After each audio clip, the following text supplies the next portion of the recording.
Please be seated.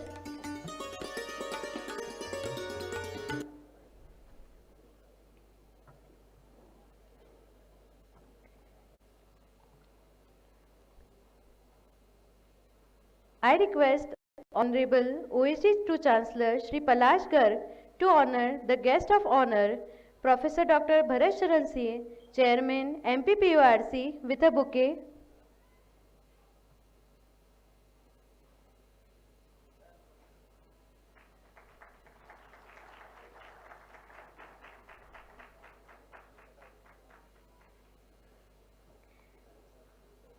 S. Kothari for securing the highest CGPA in the Bachelor of Technology Civil Engineering.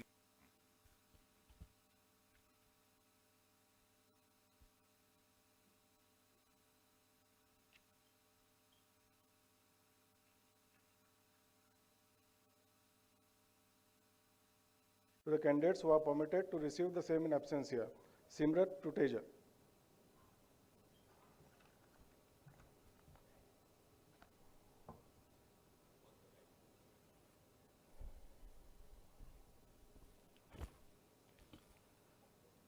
Candidates for the degree of Doctor of Philosophy in the Faculty of Science, please. Kritika Goyal.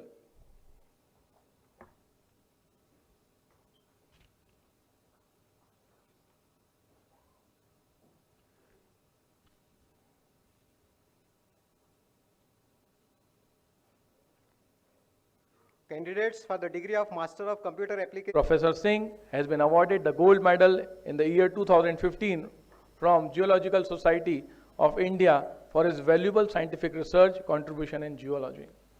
Professor Singh has also attended national and international conferences, especially on frontier research area in the geological sciences. He is also actively involved in various social work for upliftment of weaker section of Indian society. I request him to deliver the convocation address. Please, sir.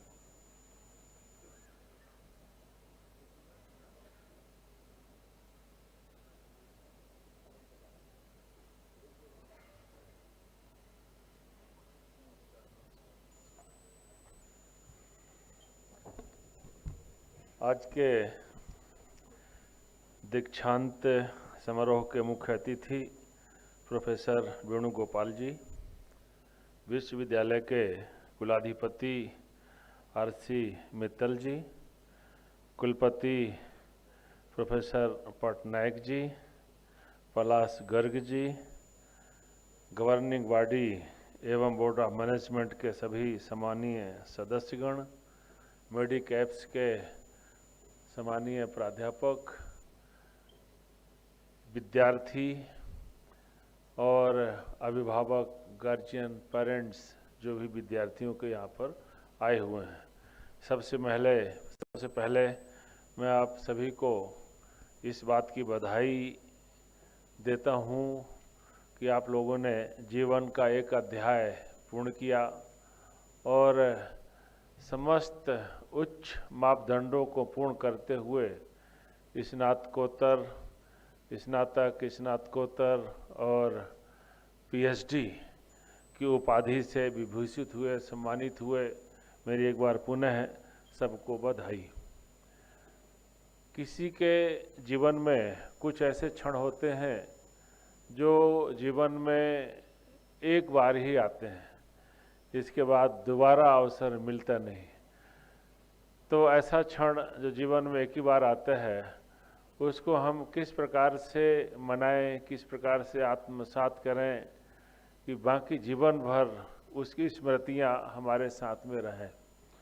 हमारे यहाँ वैसे भी 4 आश्रम की बात आती है, जिनमें से एक आश्रम जो ब्रह्मचर्य आश्रम रहता है, आप लोगों को पूर्ण हुआ और इसके बाद आप एक गृहस्थ जीवन में प्रवेश कर रहे हैं।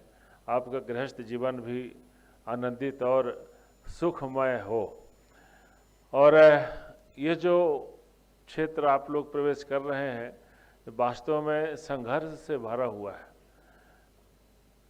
काफ़ी चुनौतियां हैं, काफ़ी चैलेंजेस हैं। एक कहावत भी चलती है कि एक यंग मैन डिग्री के साथ दर्पण के सामने अपने को देख रहा था, डिग्री, पोशाक, परिधान सब कुछ, तभी ऐसे एक आकाशवाणी, एक ऐसा आभास सा हुआ कि don't fly in the sky and begin with alphabet. ठीक है, यानी वो आपका क्लाइमेक्स था, लेकिन जिस क्षेत्र में आप प्रवेश कर रहे हैं वहाँ आपको अल्फाबेट से प्रारंभ करना है। लेकिन उस काम को जो आप प्रारंभ करेंगे तो ये जो अनुभव आपको इस विश्वविद्यालयों में लोगों से प्राप्त हुए, आपका जो टैलेंट है वो आपको हमेशा आपके साथ रहेगा और सहयोग करेगा। यह है कि जब तक हमारा जीवन में विद्यार्थी एक शब्द लगा रहता है कि हम विद्यार्थी हैं, इसका मतलब कि आपके ऊपर कोई है, यानी आप एक जो है एक प्रोटेक्टेड लेयर से कवर्ड है। आपके ऊपर आपके सीनियर होंगे, कई बार लेबोरेटरी में जो लैब असिस्टेंट, लैब जो तकनीशियन रहते हैं वो भी कई बार मार्गदर्शन कर देते हैं, इसको ऐसे नहीं ऐसे करना है, इस काम को ऐसा नहीं ऐसा करना है, उसका भी एक अनुभव रहता है। आपके teachers, professor, dean, head, registrar, vice chancellor, chancellor, आपके पेरेंट्स, यानी अभी तक इन बातों से आप कवर थे। लेकिन अब एक प्रकार से इस अध्याय के बाद और ये सब डिग्री प्राप्त करने के बाद कई बार आपको ही लगेगा कि अरे अब हम ही हैं सीधे, अब जो कुछ भी करेंगे उसके लिए आप सीधे जवाबदार होंगे। अब कोई एक्सक्यूज नहीं होगा, वो जाना है, उसने ऐसा किया, उसने ऐसा किया, नहीं। यानी आप जो भी होगा उसके लिए आप सीधे उत्तरदायित्व तो आपका होगा, रिस्पॉन्सिबल आप होंगे। और चूंकि पूरी जवाबदारी हमारे ऊपर ही है तो इसलिए जो कुछ भी करें सोच समझ करके ही करें।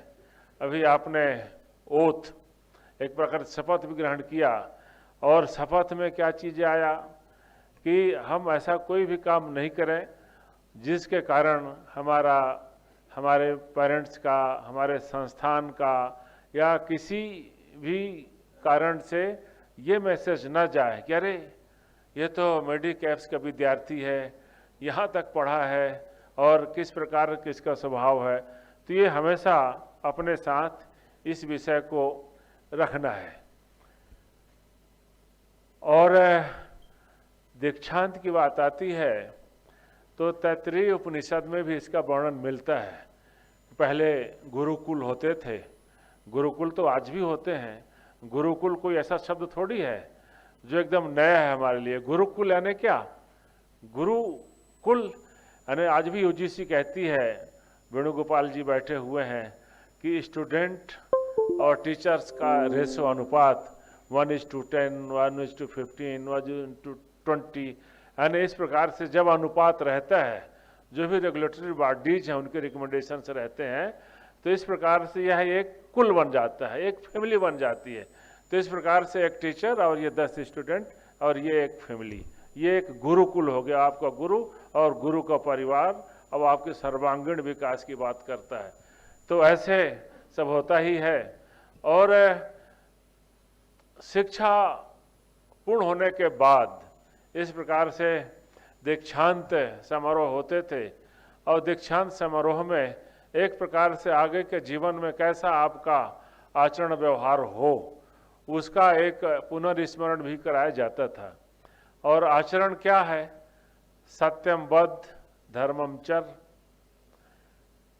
पितृदेवो भवो, मातृदेवो भवो, गुरुदेवो भवो, यानी कुल मिलाकर के धर्मम चर यानी कर्तव्य धर्म का पालन करते हुए जीवन का व्यतीत करें।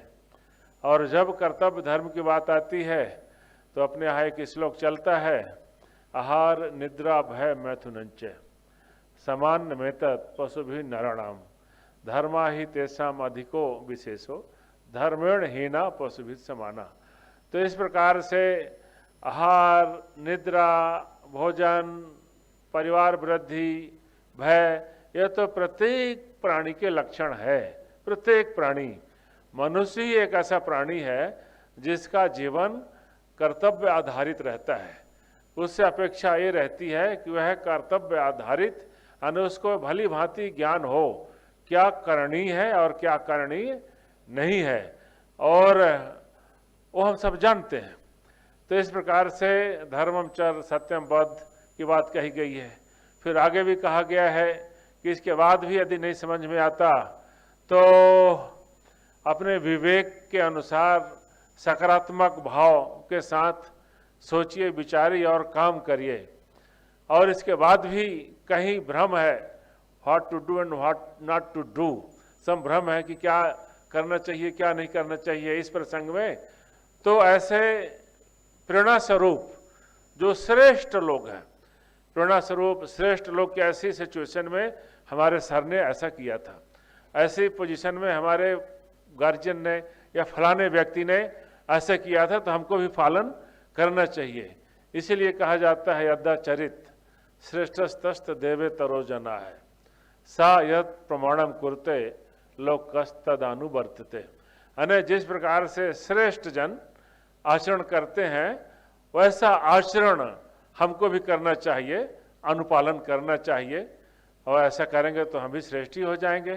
फिर हमको भी फॉलो करने वाले, आजकल तो व्हाट्सएप फेसबुक भी एक बड़ी दुनिया है, अच्छे अच्छे फॉलोवर रहते हैं, तो वो भी आपको देख करके मोटिवेट हो गए। अभी झा साहब ना, देखो आपने कितना बढ़िया आपने पढ़ाई लिखाई किया, और वास्तव में ये ऐसी रिस्पॉन्सिबिलिटी और भी बहुत लोग कर रहे हैं, कर ही रहे हैं। अब यहाँ एक मॉडल के तौर पर, एक नमूने, एक आइकॉन के रूप में आपको यहाँ रखा गया, ऐसे और लोग भी बहुत होंगे। लेकिन ये सब करते हुए पाठ्यक्रम में कई चीज़ें पढ़ाई जाती हैं, कई चीज़ें पाठ्यक्रम में नहीं पढ़ाई जाती। अभी एक प्रेस वाले बाइट ले रहे थे, वेणुगोपाल जी ने कहा कि हमको माने अदर देन पाठ्यक्रम भी सोच करके कुछ करना है, एकदम पाठ्यक्रम तक केंद्रित नहीं रहना। इसमें भी एक प्रसंग हमको ध्यान में आ ही रहा है, और जब भी दीक्षांत समारोह आता है तो भी इससे हमारे ध्यान में आ ही जाता है, पटनायक जी क्या करें हैं, जब भी दीक्षांत समारोह आ जाता है तो एक आध दो विषय ध्यान में आ जाते हैं। और विषय वही है गुरुकुल, एक आश्रम था, गुरुजी थे, 4 शिष्य थे, चारों शिष्यों की शिक्षा दीक्षा पूर्ण हो गई। अब यह हुआ कि कल दीक्षांत है, और दीक्षांत के बाद सब कोई अपने अपने घरों को जाएंगे। दीक्षांत तो होना ही था, तो यह हुआ कि दीक्षांत के एक दिन पूर्व कुछ हवन आदि, भोजन आदि एक कार्यक्रम कर लिया जाए, और इसके बाद कल सबकी वापसी होगी। तो गुरु जी ने क्या किया, चारों शिष्यों को बुलाया, बोले चारों शिष्यों को एक एक काम दिया, जंगल की बात है, तुम जाओ जलाशय से पानी ले आओ। दूसरे को बोले तुम जाओ लकड़ी बीन लाओ। तीसरे को बोले पत्ते तोड़ लाओ, दोना पत्तल बनाने के लिए भोजन भी तो करना है। और एक को बोले हवन आदि पूजन आदि करना है, फूल तोड़ लाओ। और चारों शिष्य जो पाठ्यक्रम, जो उनको वर्क दिया गया, दायित्व, वो जंगल की ओर चले गए। इस बीच गुरुजी ने क्या किया कि जिस मार्ग से वो गए थे और जिस मार्ग से उनको आना था, उस मार्ग पर सूखे कांटे भी घेर दिए, और वहीं एक पेड़ के नीचे छिप गए। और जैसे समय हुआ, गुरुजी के भी निर्देश था कि इतने बजे तक सबको वापस आ भी जाना है, ये भी गुरु की आज्ञा का पालन करना ही था, समय पर ही पहुंचना है। तो ऐसे फूल वाला आया, देखा कि रास्ते में तो कांटे बिखरे हुए हैं। उसने सोचा मेरे को क्या करना है, ये तो पाठ्यक्रम में था ही नहीं कि कांटे बीनना है, मेरे पाठ्यक्रम से बाहर का है। और गुरुजी ने ऐसा आज्ञा भी नहीं दिया और समय पर बुलाया भी है, और मैं तो जवान हूँ, कूद फाद करके कैसे भी जा सकता हूँ। वो दाएं बाएं करते हुए कूद फाद करके और आश्रम में पहुँच गया। थोड़ी देर बाद जल लेकर के आया। उसने भी सोचा मेरा काम थोड़ी है, गुरुजी ने तो ये काम बताया नहीं, और ये हमारे पाठ्यक्रम में भी नहीं था। वह भी पहुंच गया। पत्ता वाला भी ऐसे पहुंच गया। लकड़ी वाला आया, बोले हाँ गुरुजी तो नहीं बताया, पाठ्यक्रम में भी नहीं है, समय पर पहुंचना भी है, लेकिन मेरे दृष्टि से इस कांटे को साफ करते हुए चलना चाहिए। और वह वजन भी ज़्यादा था, लकड़ी को नीचे रखता कांटे साफ करता, फिर आगे बढ़ता, फिर लकड़ी नीचे रखता, कांटे साफ करता, थोड़ा विलंब हो गया। गुरुजी तब तक आश्रम पहुंच चुके थे।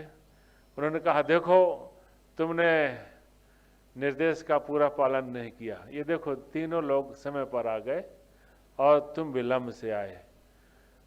विलंब का कारण तो उन्होंने बताया। क्या करता गुरुदेव? मार्ग में बहुत सारे कांटे पड़े थे, अब मुझको लगा कि ये कांटे साफ करते हुए चलना चाहिए। बोले कांटा तो अपने पाठ्यक्रम में है नहीं। बोले तो भी गुरुदेव जी मेरे को ऐसा लगा कि इसको साफ करते चलना चाहिए। बोले क्यों? बोले ये आम मार्ग है, इसमें बच्चे भी निकलते हैं, बड़े बुजुर्ग भी निकलते हैं, माताएं बहनें भी निकलती हैं, रात्रि में भी लोग बाग यात्रा करते हैं, और कभी कभी ऐसी माताएं बहनें भी निकलती हैं जो उछल कूद नहीं कर सकती। तो मेरे को लगा कि विलंब तो होगा, गुरु की आज्ञा का उल्लंघन भी होगा, तो कोई बात नहीं है, इस काम को करते हुए चलें।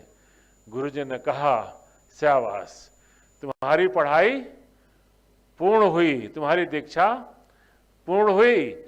और जो 3 रह गए थे उनको बोले अभी इनको कुछ दिन और आश्रम में रह करके पढ़ाई करना पड़ेगा। अभी शिक्षित तो हो गए हैं, दीक्षित नहीं हुए। तो मैं मानता हूं कि हमारे सभी विद्यार्थी ये चौथे प्रकार के विद्यार्थी हैं, जो शिक्षित भी हैं, दीक्षित भी हैं, पाठ्यक्रम की बात भी करेंगे, पाठ्येतर बात भी करेंगे, और जैसा कि शपथ ग्रहण में आया कि हमेशा इंटीग्रिटी, समाज केंद्रित, ह्यूमैनिटेरियन ग्राउंड, इन सब को देखते हुए हमको आगे का काम करना है। ये विषय एक हो गया। दूसरा विषय बहुत संक्षेप में, आपके ऊपर एक बड़ी जवाबदारी ये है कि आपको प्लेसमेंट की चिंता होगी, है। और प्लेसमेंट में जो एक जनरल परसेप्शन है, ट्रेंड बना हुआ है हमारे देश का, कि लोग बाग विदेश जाने को बहुत बड़ी चीज समझते हैं। अरे वो तो इंग्लैंड चला गया, वो तो अमेरिका चला गया, और हो सकता है अमेरिका में वो टैक्सी ही चला रहा है? हो सकता है किसी रेस्टोरेंट में ही काम कर रहा है, लेकिन क्रेज क्या है? अरे वो तो चला गया, अमेरिका चला गया, इंग्लैंड चला गया, जर्मनी चला गया, अने इसको बड़ा क्रेज मानते हैं। ठीक है, ऐसा नहीं है, एक मजाक की बात है। नासा में भी जा रहे हैं, सिलिकॉन वैली में जा रहे हैं, और वहाँ की तो पूरी इकोनॉमी और पूरा जो साइंस एंड टेक्नोलॉजी है भारतीय टैलेंट के ऊपर निर्भर करता है। लेकिन अभी आपने कहा कि भारतीय ज्ञान, हमारा टैलेंट भारत के लिए पहला हक भारत का है, कि पहला हक आपके टैलेंट का उपयोग कहाँ हो? हमारे देश में हो, हमारे समाज के लिए हो। इसके बाद ठीक है, आप जाइए, कोई मना नहीं है, क्योंकि उससे भी कहा जाता है कि brain drain is better than brain derailed. तो जाने में कोई मना नहीं है, लेकिन जो ये एक कॉन्सेप्ट बना हुआ है कि अब्रॉड, उसके बाद बचे तो मल्टीनेशनल, फिर उसके बाद कारपोरेट, फिर उसके बाद इधर उधर तमाम सेक्टर्स में नौकरी चाकरी कंपटीशन वगैरह में, और इसके बाद जो बचते हैं तो तब सोचते हैं कि अरे अब क्या करें। तब तक 5-7 साल निकल चुके होते हैं। राष्ट्रीय शिक्षा नीति में इस बात की चिंता की गई है कि वास्तव में आपको भविष्य में क्या करना है पहले ही तय कर लीजिए, और उसी हिसाब से अपने आप को तैयार करिए। यानी MA PhD करने के बाद फिर सोचना कि अब देखते हैं क्या करना। और जहाँ तक नौकरी का सवाल है, वो चाहे प्राइवेट सेक्टर हो या पब्लिक सेक्टर हो, दोनों को मिला दो तो 6-7% से ज़्यादा नहीं है। कहे जा साहब, है पब्लिक और प्राइवेट सेक्टर दोनों को मिला दो, मान लीजिए 10%, यानी इससे ज़्यादा अपॉर्चुनिटी है ही नहीं। तो और बाकी जो 90% है, ठीक है, वो 90% में 50% कहीं ना कहीं असंगठित क्षेत्र है, ये क्षेत्र है, छोटे मोटे व्यवसाय हैं, छोटे मोटे काम हैं, उन पर कहीं ना कहीं अपना फैमिली बैकग्राउंड है, फैमिली के बिजनेस है वगैरह वगैरह इंगेज हो जाते हैं। बाकी जो 50% जो इधर उधर माइग्रेशन की बात आती है, अब उनको नया क्या कर सकते हैं, नया क्या कर सकते हैं। हमने एक ऐसे प्रसंग हमने कहीं पढ़ा कि एक बिहार का विद्यार्थी था, मल्टीनेशनल में काम कर रहा था, उसकी शादी तय हो गई। शादी के लिए आवेदन किया, 15 दिन का आवेदन किया, 15 दिन की छुट्टी। तो उसका सीओ जो है ब्रिटिश विदेशी नागरिक था, बोले शादी 15 दिन शादी में बहुत ज़्यादा है। उसने 3 दिन की सैंक्शन कर दिया और उसने पेरेंट्स को अपने बताया कि पापा ये तो 3 दिन की छुट्टी दिए हैं, अब 3 दिन में 1 दिन आने में लग जाएगा, 1 दिन जाने में लग जाएगा, 1 दिन का समय बचता है। तो पापा ने कहा बेटा ऐसा करो कि अब नौकरी में इस्तीफा दे दो और आ जाओ, क्योंकि 1 दिन में तो अपने यहाँ शादी होती नहीं, शादी तो हफ्तों चलता है, कई चीज़ें रहती हैं, वो आप सब जानते हो। फिर वो मजबूरी में भारी मन से त्याग पत्र दे के आ गया। और टैलेंट में कमी तो है नहीं, और टैलेंट तो हम कहीं और क्यों अपने टैलेंट का उपयोग करें, स्वयं क्यों ना अपना एंटरप्रेन्योर प्रारंभ करें। और आजकल कई प्रकार के सैंक्शन हैं स्टार्टअप के लिए, कितने प्रकार के सब्सिडी हैं, पैकेज हैं। उसने किसी उस क्षेत्र के परिधि के हिसाब से वोकल फॉर लोकल एक कॉन्सेप्ट चलता ही है, और उसने अपना फूड प्रोसेसिंग का और कुछ छोटा मोटा काम प्रारंभ कर दिया। भगवान की कृपा से टैलेंट था, सफल हो गया, और जो अभी नौकर था अब मालिक हो गया, और नौकरी के कतार में खड़े होने के बजाय नौकरी देने वाला बन गया। तो ऐसा विचार करके भी यहाँ से जाइए। और यह एक धारणा जो बन गई है, खास करके हमारे प्राध्यापक, इंटेलेक्चुअल्स, विद्यार्थियों सभी में, तो इसके लिए अपन को हमारे जो मानदंड हैं कि यदि ये व्यक्ति ऐसा कहता है तो जरूर इसमें कुछ दम है। ऐसे एपीजे अब्दुल कलाम से बड़ा कौन हो सकता है। एपीजे अब्दुल कलाम ने एक पुस्तक लिखी थी 2010 में, ध्यान में है किसी के? India 2020, a vision for new millennium. और उसमें 2010 की बात है, 2020 तक भारत को विकसित बनाने के लिए किस प्रकार से क्या क्या मार्ग होने चाहिए, वो अपने जीवन का अनुभव। लेकिन उन अनुभवों में उन्होंने कुछ संदर्भ दिए कि हमारे भारत के इंटेलेक्चुअल्स, बुद्धिजीवियों में एक हीनता की ग्रंथि बैठ गई है, और वही चीज़ें ट्रांसफर होती हैं यूथ में। तो इस हीनता के ग्रंथि को दूर करना पड़ेगा, एक स्व का भाव, स्वाभिमान का भाव लाना पड़ेगा। और उन्होंने कई उदाहरण उसमें देते हैं, एक उदाहरण देकर के मैं बात अपनी पूरी करूंगा। वो कहते हैं कि एक बार मैं एक डिनर पर था, और डिनर में मेरे साथ कुछ और भी लोग थे। अब स्वाभाविक है, राष्ट्रपति के साथ यदि डिनर में कुछ लोग होंगे तो आप समझ सकते हैं कोई साधारण व्यक्ति तो नहीं होगा, कोई उच्च स्तरीय व्यक्ति होगा। और ऐसे एक रॉकेट की बात चली। जैसे रॉकेट की बात चली तो एक बड़े इंटेलेक्चुअल्स ने कहा, वो आज से 1000 साल पहले ये एक्सप्लोसिव मटेरियल, इसका आविष्कार चाइना में हुआ था, जो 13वीं शताब्दी में भारत आया बगैर पूछे। बाकी तो अपनी ब्रांडिंग के लिए, मार्केटिंग के लिए कितना विज्ञापन, स्पॉन्सरशिप लेनी पड़ती है। यहाँ बगैर पूछे, हाँ ये जो है चाइना में 1000 साल पहले हो गया था, वहां से तकनीकी आई, आधार कुछ भी नहीं। फिर ऐसे मैंने कहा नहीं, इसका मैं उत्तर आपको समय आने पर बताऊंगा। फिर वो एक बार किस्सा सुनाए कि मैं एक बार लंदन गया था। लंदन के पास एक बुलिच नामक शहर है, और उस बुलिच में रोटुंडा म्यूजियम है। और उस रोटुंडा म्यूजियम में जो ब्रिटिश कॉलोनीज जहाँ जहाँ थी, उसके संबंध में उस म्यूजियम में वो सब उसके अवशेष बने हुए हैं, चित्र वगैरह लगे हुए हैं। तो तो जब उन्होंने भारत के सेक्टर में जाते हैं तो वहाँ देखते हैं कि श्रीरंगपट्टनम का युद्ध जो हुआ था कर्नाटक में टीपू सुल्तान और ब्रिटिश सेना के बीच में, तो उस समय जो टीपू सुल्तान की सेना थी, जो अग्निचलित रॉकेट, वो बहुत स्थिर नहीं रहे होंगे, लेकिन इस तकनीक से रॉकेट दागे गए कि वो रॉकेट जो है दुश्मन की सेना में जाकर के गिरते थे और वहाँ फूट जाते थे। जैसे दिवालियों में हम लोग रॉकेट दागते हैं, वो जाता है फूटता है, तो ऐसे दागते थे कि दुश्मन की तरफ जाकर के वहाँ फूट जाता था। उसमें लोहे के टुकड़े कंकड़ भरे रहते थे और जब वो घोड़ा, हाथी और सैनिकों के बीच में वो सब घायल होते थे, सेना में भगदड़ मच जाती थी।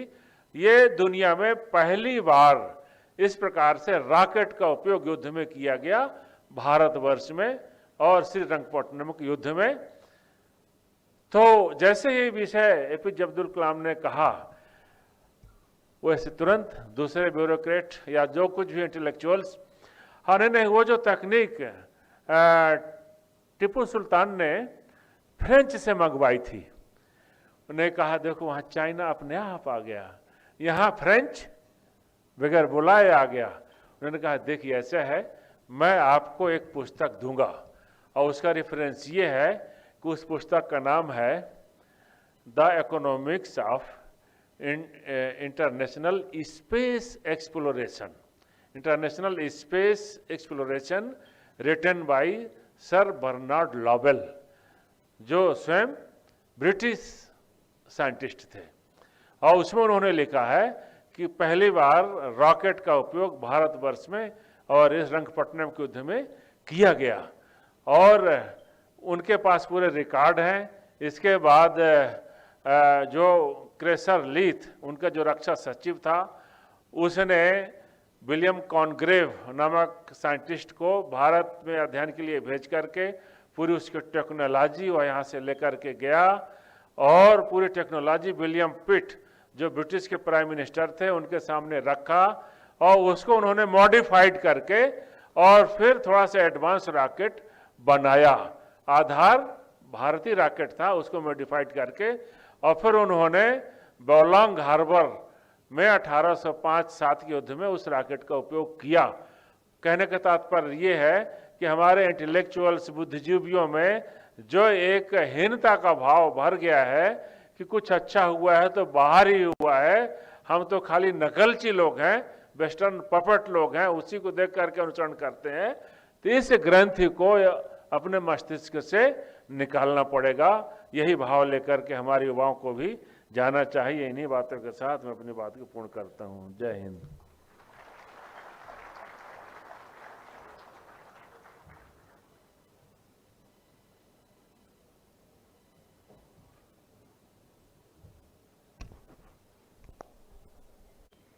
I request Honorable OSD to the Chancellor Shri Palash Garg to honor the guest of honor Professor Dr. Bharat Sharan Singh with shawl, shriffle and a memento.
All rise for the national anthem.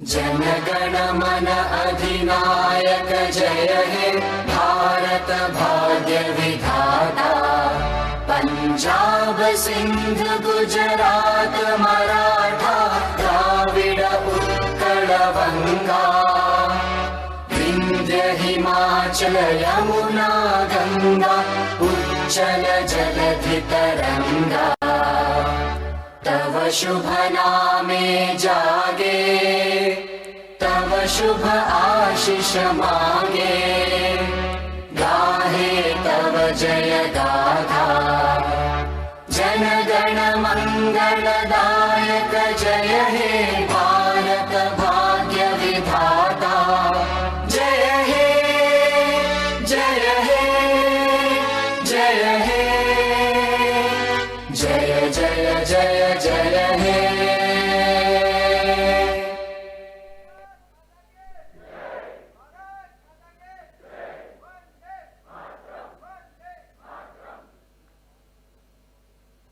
All are required to please stand up and remain standing until all members of the procession leave the auditorium.